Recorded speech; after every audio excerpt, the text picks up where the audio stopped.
Assalamualaikum warahmatullahi wabarakatuh.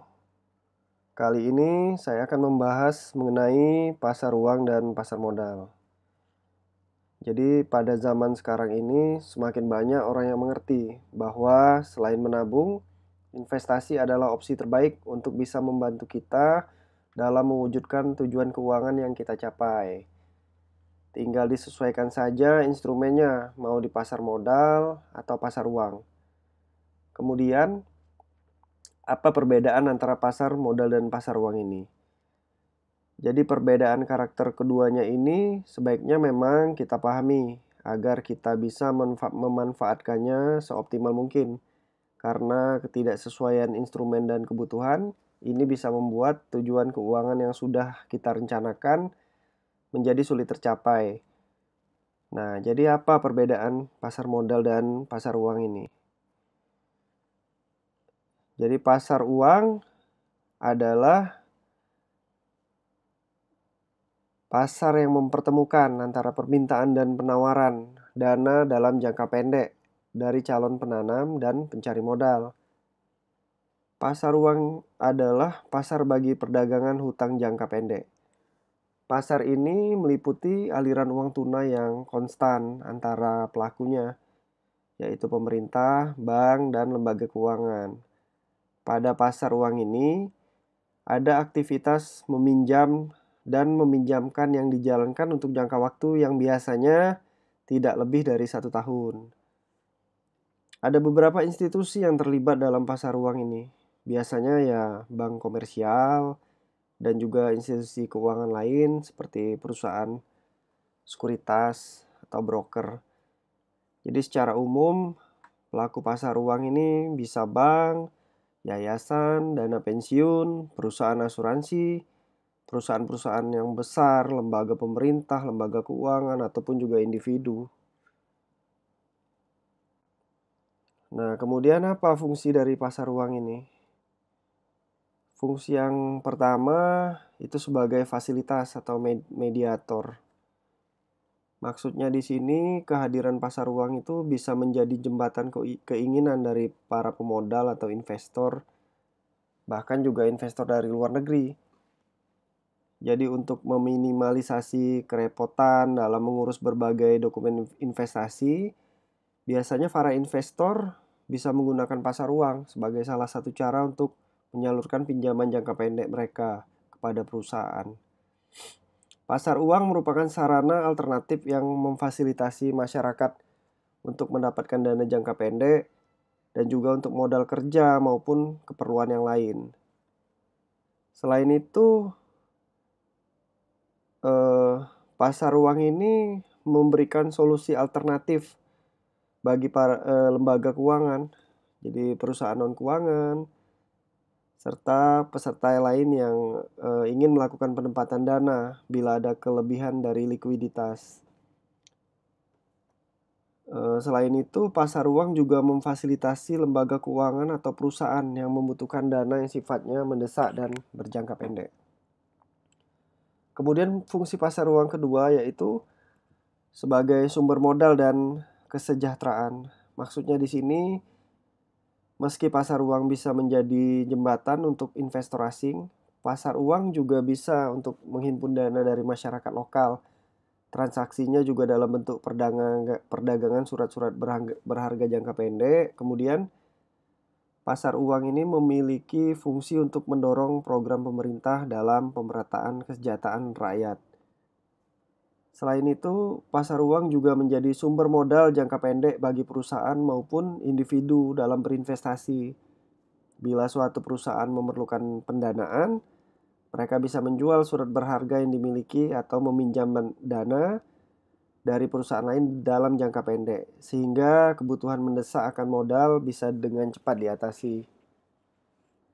Kemudian fungsi pasar uang yang ketiga yaitu sebagai sumber informasi dan pengendali. Pasar uang bisa menjadi tempat yang cukup aman bagi pengelolaan dana, karena otoritas tertinggi dari pasar uang adalah Bank Indonesia, jadi keamanannya dijamin oleh negara. Pasar uang memberikan informasi mengenai kondisi moneter, preferensi, dan tingkah laku peserta pasar uang. Jadi secara tidak langsung, pasar uang juga memiliki fungsi sebagai pengendali moneter yang diadakan oleh penguasa moneter ketika mengadakan operasi pasar terbuka. Di Indonesia, operasi pasar terbuka itu diadakan oleh Bank Sentral Indonesia yang diselenggarakan melalui pasar uang.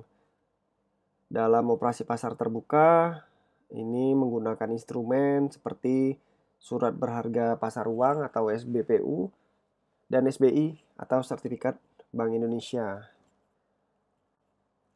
Nah, kemudian apa itu pasar modal?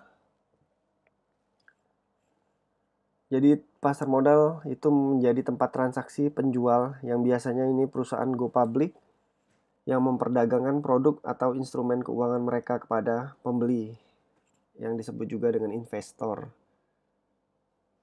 Pada pasar modal ini, apabila perdagangan terjadi tanpa melibatkan satu institusi atau tempat khusus, jadi itu tidak ada bursa yang terlibat atau dikenal sebagai over the counter OTC market. Jadi perdagangan ini biasanya ya di pasar uang yang OTC ini, karena partisipan berinteraksi secara langsung.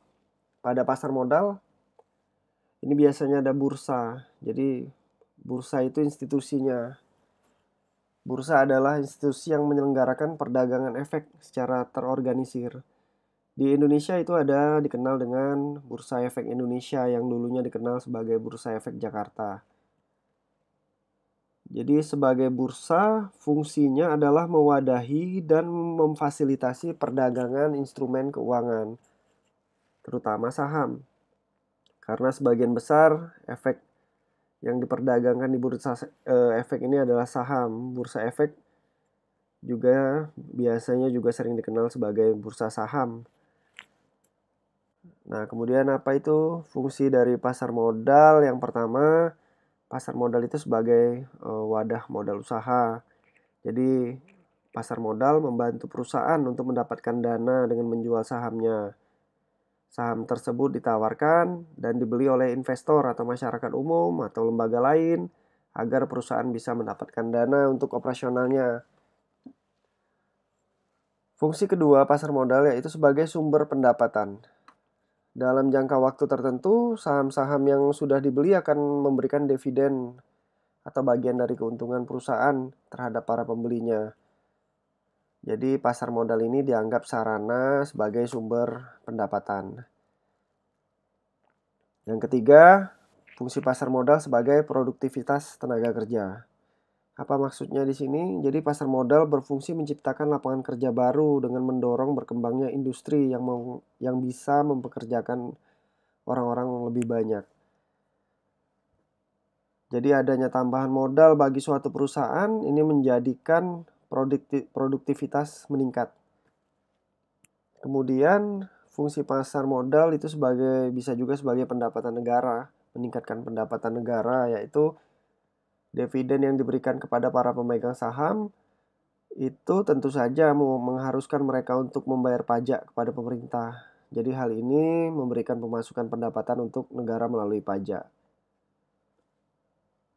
Kemudian pasar modal ini juga bisa berfungsi sebagai indikator perekonomian. Jadi kegiatan dan penjualan ataupun pembelian di pasar modal yang meningkat dapat mengindikasikan bahwa kegiatan ekonomi di suatu negara, terutama bisnis perusahaan-perusahaan yang tergabung di dalamnya, dapat berjalan dengan baik. Jadi sudah jelas tadi ada beberapa perbedaan antara pasar uang dan pasar modal. Kalau kita mapping, itu perbedaannya bisa dilihat dari jangka waktu. Pasar uang itu biasanya dimanfaatkan untuk jangka pendek yang kurang dari 1 tahun. Jadi biasanya para pencari modal memanfaatkan pasar uang untuk kebutuhan jangka pendek, menempatkan dana yang kemudian berharap bisa mendapat imbal bunga dalam waktu yang cepat pula. Nah, pasar modal dimanfaatkan oleh para investor atau pencari modal untuk memutar dana dalam jangka waktu yang lebih panjang daripada pasar uang. Bentuk imbal yang didapat dari pasar modal ini biasanya yang diberikan kepada para investor itu berupa dividen dan atau capital gain. Jadi ini pasar uang kurang dari 1 tahun, pasar modal lebih dari 1 tahun. Yang kedua, perbedaannya pada produknya. Jadi pada pasar uang ini ada produk yang namanya SBI, surat berharga, sertifikat Bank Indonesia. Ini dikeluarkan oleh BI sebagai bentuk utang dalam jangka waktu yang pendek, yaitu 1-3 bulan dengan sistem bunga. Yang kedua namanya ada juga surat berharga pasar uang SBPU. Ini adalah utang yang diterbitkan badan usaha swasta ataupun pemerintah dengan jangka waktu maksimal 1 tahun. Kemudian ada lagi deposito. Jadi sertifikat deposito ini diterbitkan oleh bank dalam jangka waktu, suku bunga tertentu yang diperjualbelikan ke pihak lembaga maupun ke umum. Ada lagi namanya Wesel Bank. Jadi Wesel Bank ini didapatkan dari hasil transaksi jual beli, biasanya antar negara, ekspor impor. Dokumen ini menjadi instrumen jaminan pihak bank importin maupun sang importirnya sendiri. Kemudian ada lagi beberapa produk dari pasar uang ini yang juga antar negara, seperti commercial paper. Ini surat berharga yang diterbitkan oleh bank yang punya kapitalisasi besar sebagai investasi jangka panjang. Maaf, biasanya instrumen ini juga tidak digunakan sebagai investasi jangka panjang, melainkan hanya sebagai pembelian inventaris untuk pengelolaan modal kerja. Kemudian ada lagi interbank call money dan promissory notes. Ini perjanjian. Baik. Jadi di dalam pasar modal ini di produknya itu ada saham. Jadi untuk pasar modal saham ini biasanya terbagi dua, itu saham biasa dengan saham preferen. Saham ini bisa dibilang sebagai surat tanda seseorang atau suatu badan atau lembaga jika ingin ikut memiliki dalam suatu perusahaan. Saham ini instrumen yang paling sering diperjualbelikan oleh investor pada pasar modal. Jadi saham biasa, ada saham preferen. Saham biasa jenis saham umum yang diperdagangkan dalam pasar modal. Jenis saham umum yang diterbitkan oleh perusahaan-perusahaan yang sudah go public. Saham jenis ini memiliki high return dibandingkan dengan jenis saham lainnya. Kemudian ada lagi saham preferen. Jadi saham preferen ini merupakan gabungan dari saham biasa dengan obligasi karena menghasilkan pendapatan yang bisa dibilang tetap.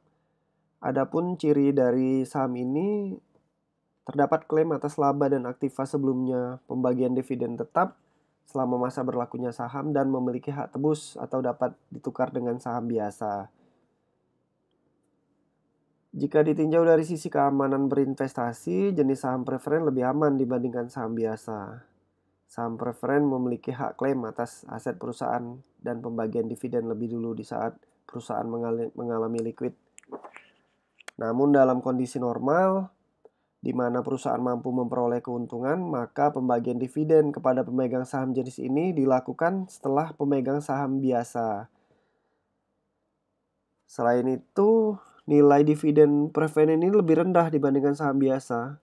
Kemudian kelemahan lainnya dari saham jenis preferen adalah sulit untuk diperjualbelikan atau dialihkan kepemilikannya kepada pihak lain. Kemudian produk dari pasar modal ini ada juga obligasi. Jadi obligasi ini semacam surat kontrak atau antara pemodal atau pemberi pinjaman dengan emiten atau si peminjam, dalam hal ini perusahaan yang menerbitkan surat obligasi tersebut. Obligasi adalah surat utang jangka menengah maupun jangka panjang yang dapat diperjualbelikan. Obligasi berisi janji dari pihak yang menerbitkan efek untuk membayar imbalan berupa bunga atau kupon pada periode tertentu dan melunasi pokok utang pada akhir waktu yang telah ditentukan. Jadi jenis obligasi ini pada umumnya ada obligasi dari pemerintah yang dikeluarkan oleh pemerintah dalam bentuk surat utang negara, ada juga dari obligasi korporasi, yaitu obligasi yang berupa surat utang yang diterbitkan oleh korporasi Indonesia baik BUMN maupun korporasi lainnya. Kemudian ada lagi obligasi retail yang diterbitkan oleh pemerintah yang dijual kepada individu atau perseorangan melalui agen penjual yang ditunjuk oleh pemerintah. Biasanya ada beberapa jenis, bisa seperti sukuk retail. Kemudian ada lagi namanya reksadana. Jadi reksadana ini biasanya sudah dikenal oleh para investor-investor pemula di pasar modal. Reksadana ini berisiko minim karena bisa menggunakan modal kecil. Jadi reksadana adalah wadah yang dipergunakan untuk menghimpun dana dari masyarakat, selanjutnya diinvestasikan dalam portofolio efek oleh manajer investasi. Kemudian yang paling familiar itu saham. Jadi kenapa berinvestasi saham? Seperti dijelaskan di atas tadi, pada pasar modal itu manfaat membeli saham itu ada dua, yaitu bisa mendapatkan dividen dan capital gain. Dividen keuntungan yang diberikan setelah mendapat persetujuan dari pemegang saham melalui RUPS.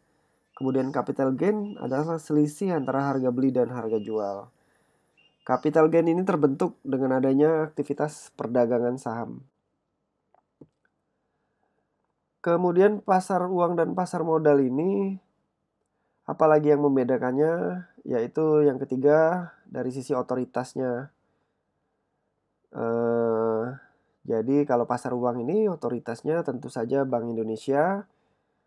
Kemudian kalau pasar modal ini otoritasnya di situ ada pengawasan dari Bapepam, yang selanjutnya itu tentu saja berkoordinasi dengan Bursa Efek Indonesia, di mana mereka bertanggung jawab atas semua regulasi dan aktivitas transaksi yang terjadi dalam pasar modal.